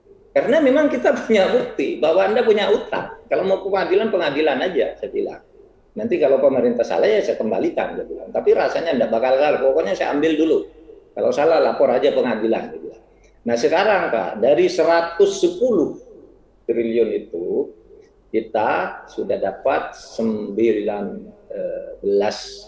juta meter persegi tanah yang kalau diuangkan dalam bentuk uang dengan hitungan rata-rata gitu, itu oleh tim penilai kira-kira 20 triliun, 19 triliun 19,993. Jadi ya sudah 20 triliun. Mungkin nih sudah naik lagi karena ada beberapa yang disita gitu.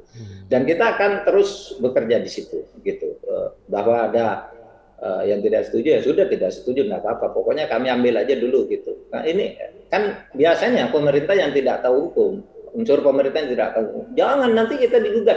Dan tidak apa-apa digugat, saya bilang kan kita melakukan tindakan ini tindakan hukum tata usaha negara, bukan hukum pidana. Seumpama salah, tidak ada hukumannya. Apa hukumannya? Hukumannya orang salah melakukan tindakan gitu. Hukum pidana enggak salah. Seumpama saya mengambil tanah itu lalu salah, itu seharusnya yang di sebelah sana itu bukan hukum pidana juga. Itu salah itu bukan hukum pidana juga karena kita bukan uangnya juga di-store ke kas negara gitu. Nah, itu yang saya lakukan tentang BLBI sekarang dan mungkin akan ada beberapa nanti yang akan menjadi berita-berita yang agak besar dalam waktu-waktu mendatang. Karena ini kan sudah mulai masuk ke yang agak sulit-sulit gitu. Baik sulit karena kualitas obligornya maupun penghitungannya maupun barangnya yang dulu berupa jaminan sertifikat tanah di sini terletak sekian kilometer, sekian derajat dari pusat kota ini, ternyata sesudah diukur dari situ sekian derajat ke arah sana itu laut, bukan tanah gitu. Nah, yang begitu nih semakin rumit nanti nagihnya gitu. Dan masih banyak variasinya. Saya kira itu, Mbak. Nanti sampai targetnya di Desember 2023 akan tercapai ya. Pak Mahfud untuk mengejar ini kan masih Ya, jadi begini. Kira-kira. Kalau pencapaiannya nanti saja, tetapi tahun 2023 Desember itu kami harus lapor sampai apa. Sekurang-kurangnya di situ sudah sebanyak mungkin di Punwanya, kemudian posisi hukum bagi sisa itu. Artinya tidak boleh itu hilang, dibuat posisi baru bahwa ini masih punya utang, tidak ada daluarsa karena kita berjalan di sini. Kedaluarsanya ya tahun depan, kalau tidak ditagih tahun depan itu hilang gitu. Kita nggak mau begitu. Kita posisikan ulang, kita panggil gitu bahwa Anda masih punya utang sekian. Ya mudah-mudahan, karena yang besar sekali yang sekarang sudah terkumpul 20, jadi kira-kira 98 itu yang puluhan triliun itu ada di satu orang atau ada di beberapa orang, sehingga tidak lagi terlalu terserak-serak ke orang terlalu banyak. Kalau dulu kan 48 orang kan. Nah, sekarang nanti sisanya tinggal sedikit tapi gede-gede gitu anunya. Oke. Dan itu akan kita bersama ya Pak Mahfud ya, karena ini disorot sekali bertahun-tahun oleh masyarakat luas. Iya, 22 tahun. 22 tahun kan. Mulai tahun 2000 kan Pak Habibie. Malah Pak Habibie itu tahun 98 pertama kali, tapi kemudian penggusuran BLBI-nya itu pada tahun 99 kan, yang kemudian menjadi kasus yang sekarang itu. Gitu aja. Baik, terima kasih Pak Mahfud. Mohon tetap berada di forum karena masih akan ada tanya jawab ini setelah ini. Namun kita harus mendengarkan terlebih dahulu dari narasumber terakhir kita, yaitu Pak Philip J. Vermonte, Senior Fellow CSIS yang juga Dekan Fakultas Ilmu Sosial UII. Namun saya ingatkan kembali kepada para peserta, jika ada hal-hal yang ingin ditanyakan kepada ketiga narasumber kita, boleh langsung saja menuliskan di kolom chat yang tersedia di Zoom, atau mungkin bisa menuliskan juga di kanal YouTube Indikator Politik Indonesia. Baik, langsung saja saya undang, silakan Pak Philips untuk memberikan tanggapan atau responnya terkait survei yang dikeluarkan oleh ini. Terima kasih Mbak April ya, moderator. Assalamualaikum warahmatullahi wabarakatuh. Selamat siang, salam sejahtera untuk kita semua. Yang terhormat Pak Menko, Pak Mahfud, salam sehat Pak. Semoga dalam keadaan baik-baik semua juga peserta, teman-teman, dan Pak Burhan, terima kasih untuk mengundang. Saya ada pendek saja, ada 5 atau 6 poin ya, karena sudah diskusi panjang juga tadi dengan Pak Mahfud. Saya dengarkan dengan seksama dan juga paparan Mas Burhan yang lengkap. Yang pertama, selamat pada teman-teman indikator yang telah melakukan survei yang penting, tetapi juga menurut saya ini survei yang isunya kompleks dan isunya pada beberapa area pertanyaan saya lihat isunya sensitif. Gitu. Dia tidak straightforward kalau misalnya teman-teman lembaga survei menyelenggarakan survei terkait misalnya elektabilitas atau pertanyaannya sampai pada penilaian tentang kinerja ekonomi atau kinerja pemerintah yang sedang berjalan misalnya.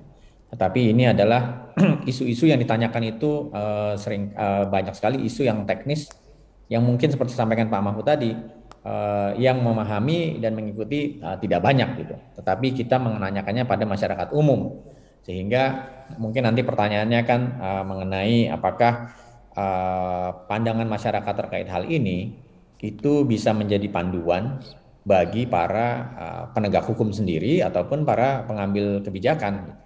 Karena misalnya tadi disampaikan oleh Mas Burhan ketika paparan, ternyata sedikit sekali yang bisa dengan benar merespon pertanyaan mengenai batas kewenangan kejaksaan.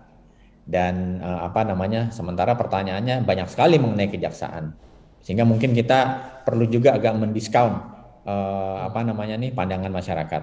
Walaupun kabar baiknya secara umum kita lihat bahwa penilaian masyarakat terhadap penegakan hukum hari ini, terutama ketika survei dilakukan bulan April ini, pada umumnya pandangan masyarakat baik.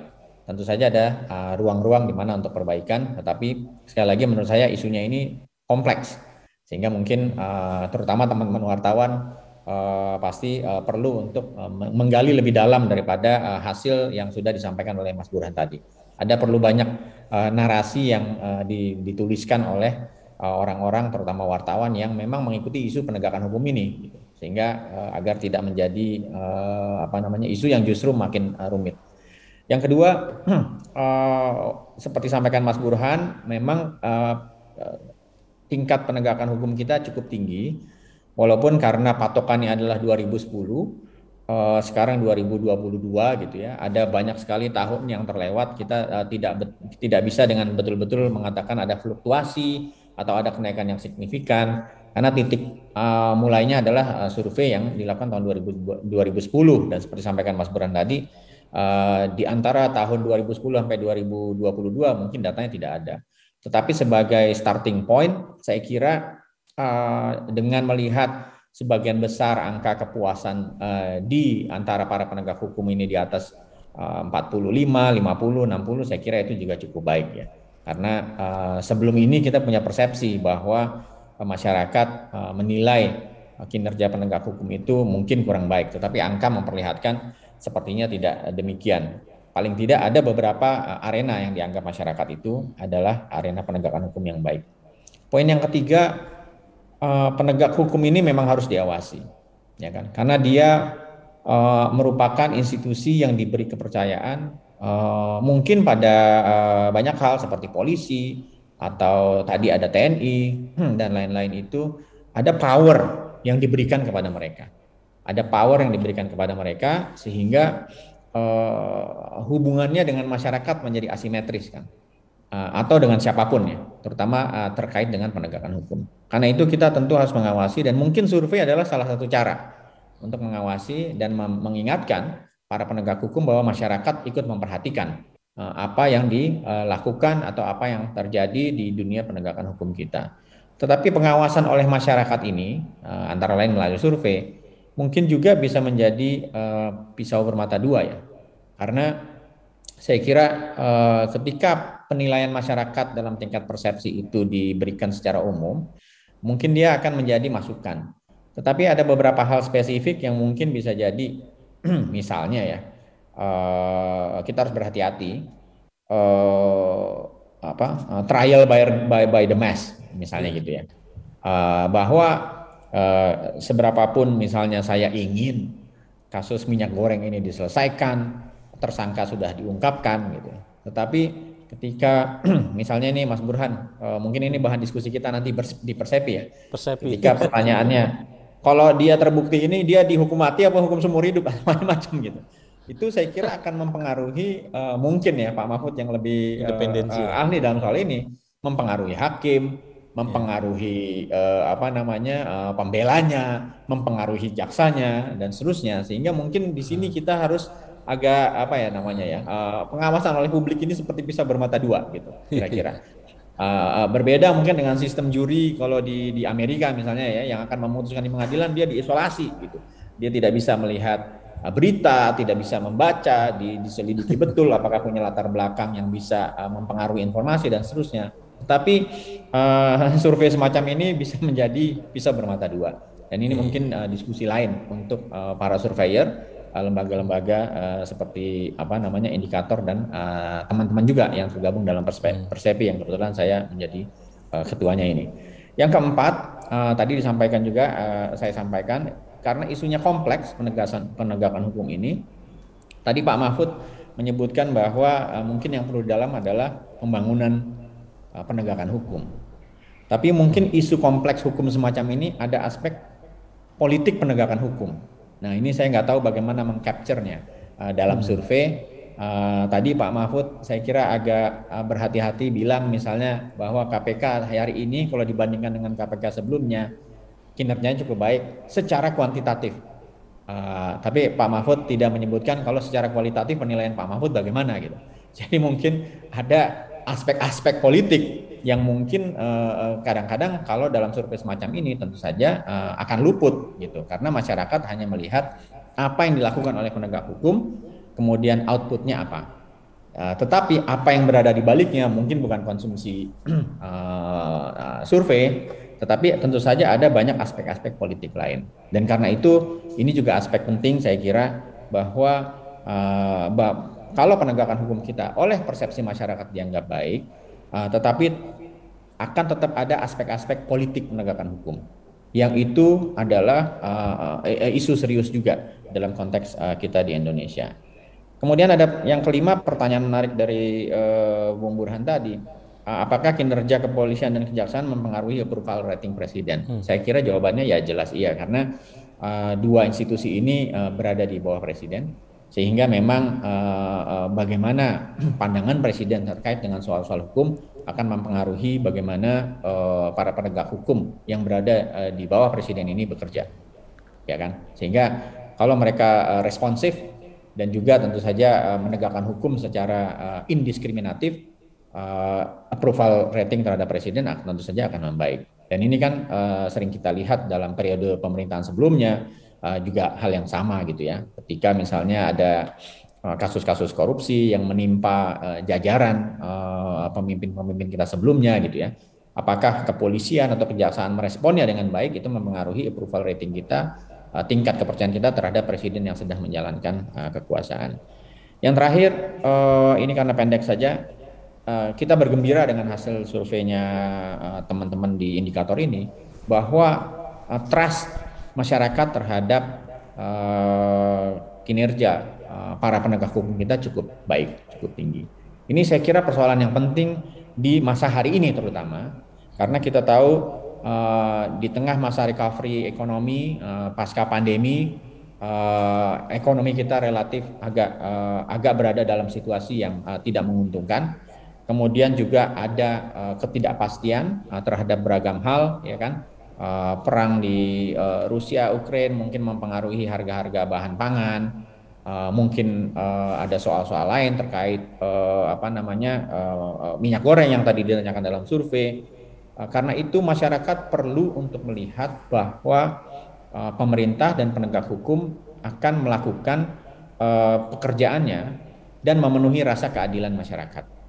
Sehingga di masa yang tidak pasti semacam itu, tentu saja trust kepada lembaga-lembaga penegak hukum ini menjadi faktor yang akan mempengaruhi apakah masyarakat bisa tetap menjaga situasi ketenangan walaupun masa sulit, karena soal bahan pokok itu soal survival, pandemi itu soal survival, individual survival yang mungkin belum pernah kita alami krisis semacam ini sebelumnya, di mana masing-masing individu sangat bergantung pada apa yang dilakukan oleh negara dan apa yang dilakukan oleh para penegak hukum agar dia bisa tetap misalnya bersama-sama melewati masa sulit ini ya, masa sulit secara ekonomi maupun masa sulit secara pandemi. Sehingga ketika dilaporkan oleh survei ini bahwa trust kepada pemerintah tinggi, kepada para penegak hukum tinggi, kita berharap bahwa itu akan berlangsung terus sehingga paling tidak stabilitas di tengah masyarakat kita akan tetap terjaga.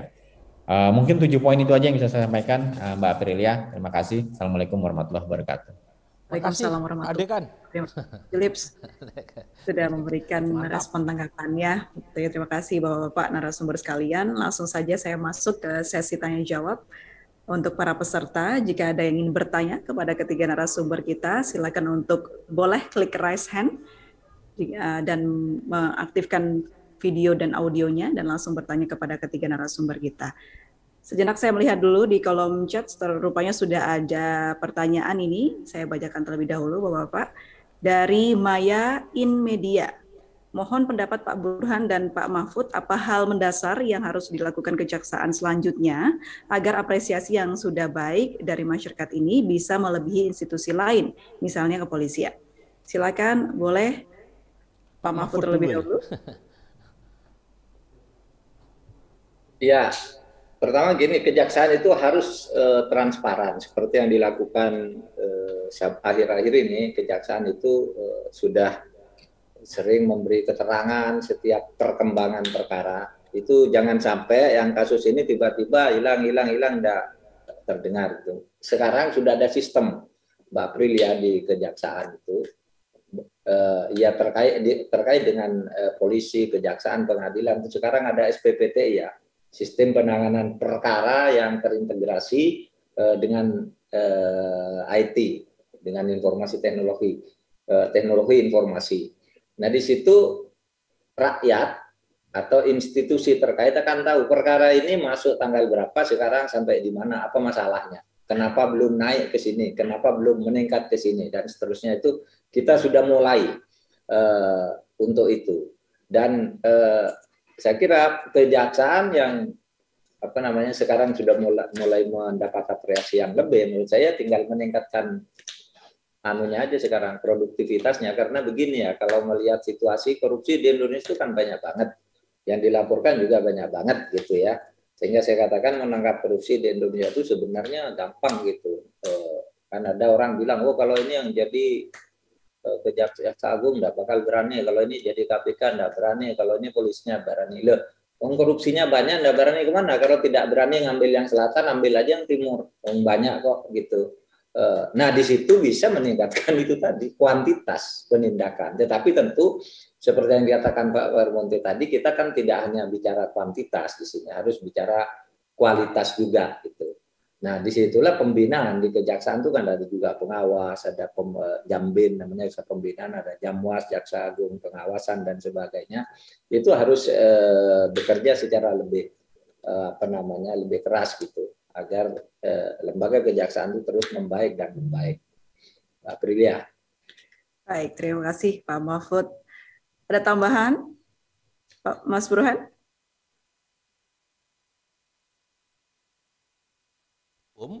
Tetapi persis yang disampaikan Pak Mahfud tadi, memang ada akumulasi memori ya terkait dengan apa yang dilakukan oleh kejaksaan di bawah pimpinan Pak ST Burhanuddin. Ya. Kebetulan namanya sama nih dengan saya.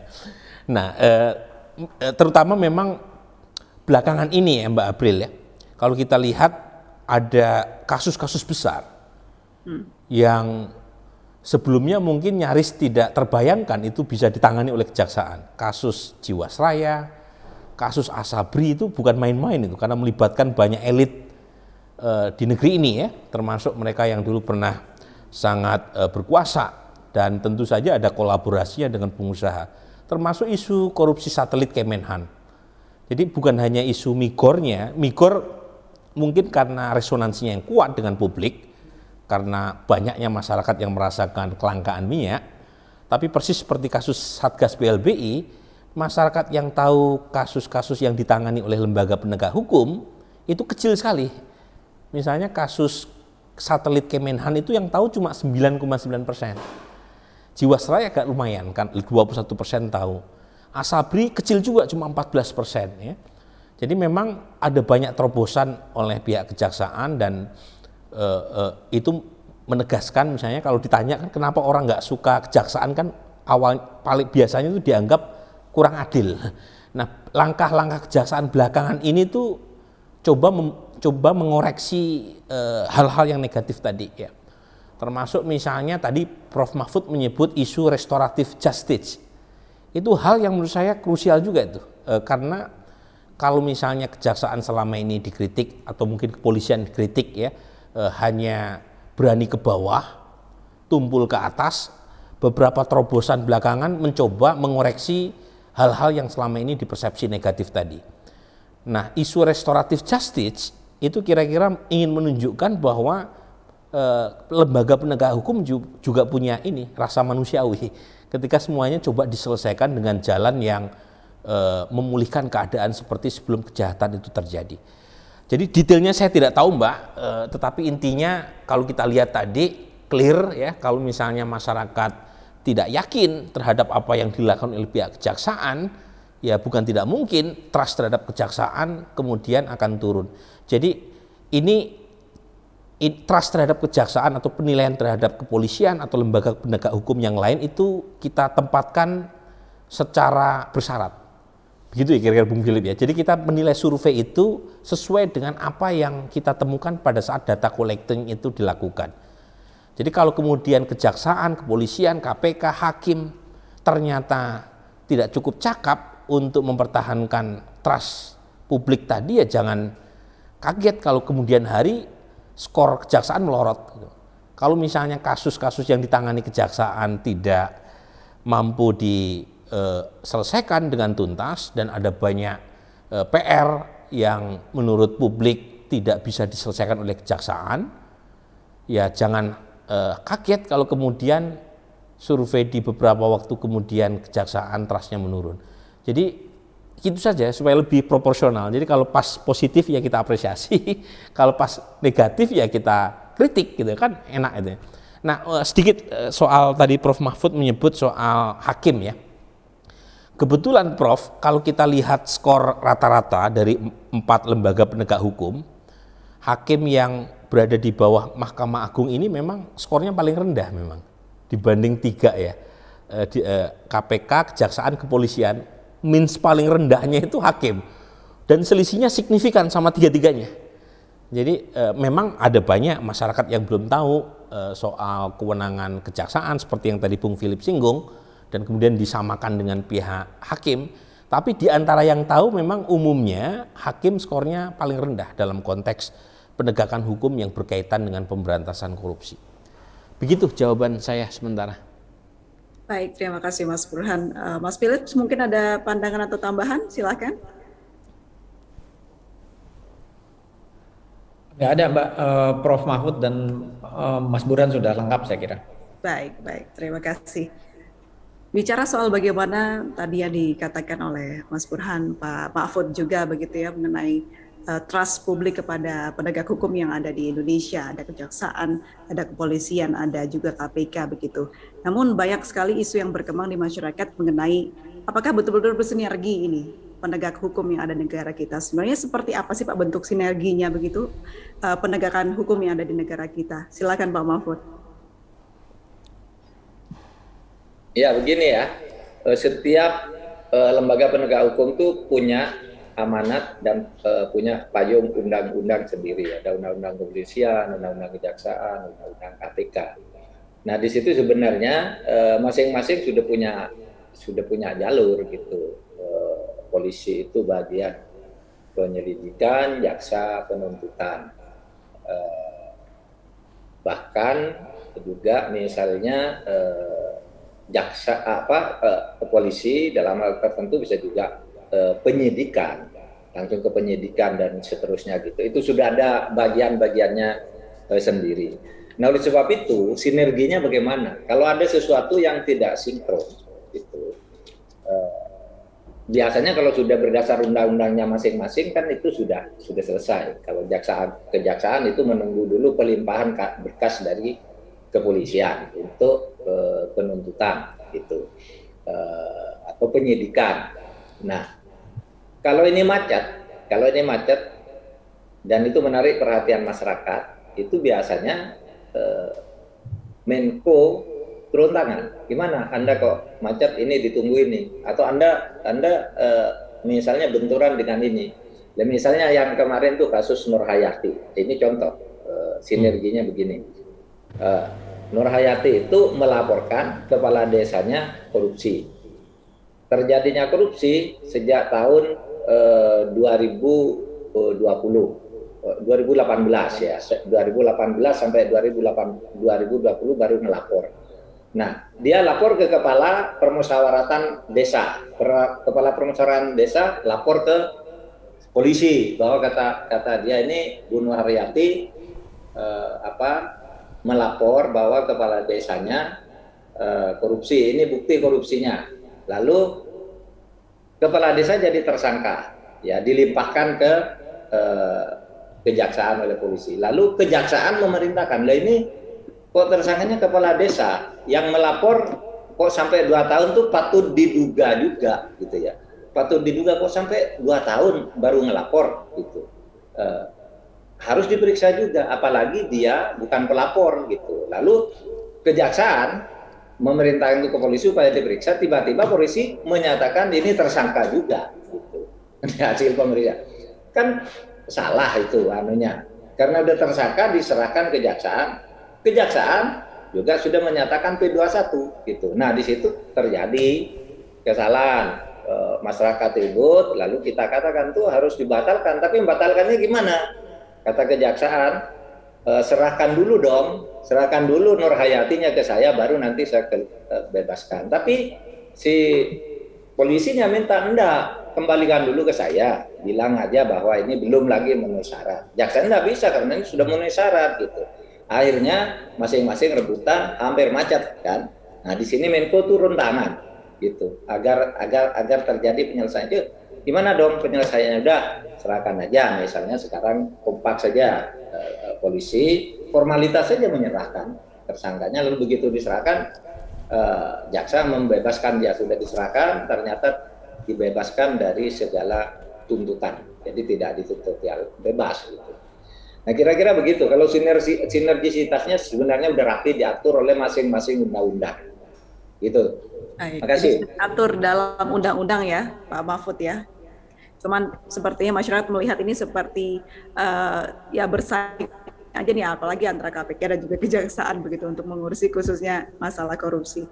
Pak Mahfud, baik, terakhir boleh langsung saja untuk memberikan closing statement dalam forum ini. Kami persilakan, silakan Pak Mahfud. Ya, terima kasih kepada Mas Burhan. Kita menunggu terus, dan tentu di luar yang disampaikan melalui forum ini kita bisa bicara nanti. Kalau saya perlu akan ngajak bicara bertemu langsung titik-titik mana yang harus dijelaskan. Tapi tadi saya agak keliru sedikit menyebut bahwa di survei ini tidak ada penegakan hukum yang sifatnya nasional. Ini ternyata ada, dan hampir sama. Kalau tadi dikatakan dulu kalau data yang diberikan Pak Presiden kepada saya itu 49,1, sekarang menjadi 64, itu memang mencakup dari yang menyatakan sedang, baik, dan sangat baik gitu. Karena kalau dikatakan sedang itu kan tidak menilai buruk soalnya. Nah, itu menjadi 64 sekian yang terakhir. Dan ini kalau saya jumlah ya hampir sama juga. 33 sama 31, 64 juga, ditambah 1 ya sekitar itu juga. Hampir sama. Terima kasih Mas Burhan, nanti kita siap. Bertemu. Makasih banyak Prof. Makasih banyak Prof. Waalaikumsalam. Terima kasih Prof. Mahfud MD sudah berkenan bergabung bersama kami untuk closing statement kedua. Silakan Pak Philips dari Senior Fellow CSIS untuk menyampaikan closing statement-nya. Ya, sekali lagi saya kira survei ini menekankannya bahwa kita perlu trust terhadap para penegak hukum. Sementara di sisi lain, para penegak hukum juga harus bisa membuktikan bahwa mereka bisa mendapatkan trust dari masyarakat. Dan yang kedua, survei ini banyak sekali menanyakan kasus-kasus yang high profile. Sementara mungkin di sisi masyarakat ada kasus-kasus yang tidak high profile tapi mengusik rasa keadilan. Sehingga kita mungkin penting sekali lagi untuk aspek politik penegakan hukum itu juga penting. Artinya bahwa tidak mempolitisasi, tetapi penegakan hukum itu dilakukan secara transparan dan memenuhi rasa keadilan. Sehingga kita bisa menjalankan rule of law, bukan sekedar rule by law. Yang contoh paling konkret mungkin yang ditanyakan masyarakat yang mungkin awam terhadap hukum, ketika misalnya yang kemarin rame Prof. Mahfud, korban begal justru menjadi tersangka gitu, karena yang dilihat adalah secara ilegal membawa senjata dia untuk mempertahankan diri. Nah ini kan soal-soal terkait dengan rule of law and rule by law, dan ini mungkin masyarakat melihat dalam kejahatan sehari-hari dengan kejahatan yang high profile, mungkin mereka akan membandingkan. Karena itu dia mungkin bisa menilai masyarakat, menilai para penegak hukum, dan kita berharap bahwa penegak hukum pun sadar gitu bahwa dalam hal-hal yang tidak high profile pun mereka tetap harus menegakkan hukum secara proporsional.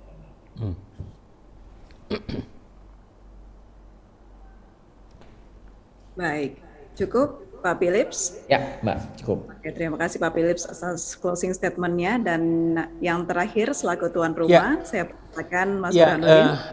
Pertama-tama saya sampaikan terima kasih luar biasa kepada Prof. Mahfud MD yang sudah meluangkan waktu, kepada Bro Dekan kita, ya, Dr. Philip Vermonte yang juga Ketua Umum Persepi, atas saran-saran dan masukan kritis dan tajamnya.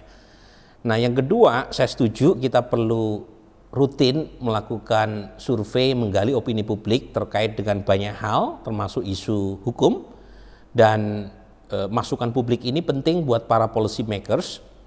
Salah satu tujuan utama survei opini publik adalah mendekatkan opini publik dengan pengambilan kebijakan, dan itu dimungkinkan dengan banyaknya terobosan dan inovasi metodologis yang membuat survei menjadi jauh lebih murah tetapi tetap akurat ya.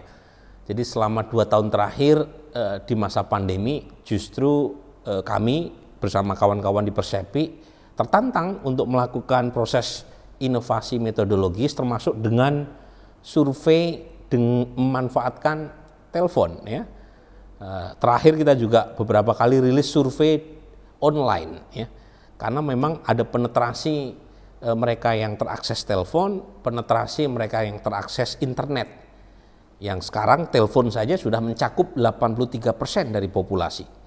Jadi surveinya menjadi sangat lebih murah dan karenanya kita pun bisa melakukan survei tanpa harus bekerjasama dengan pihak ketiga.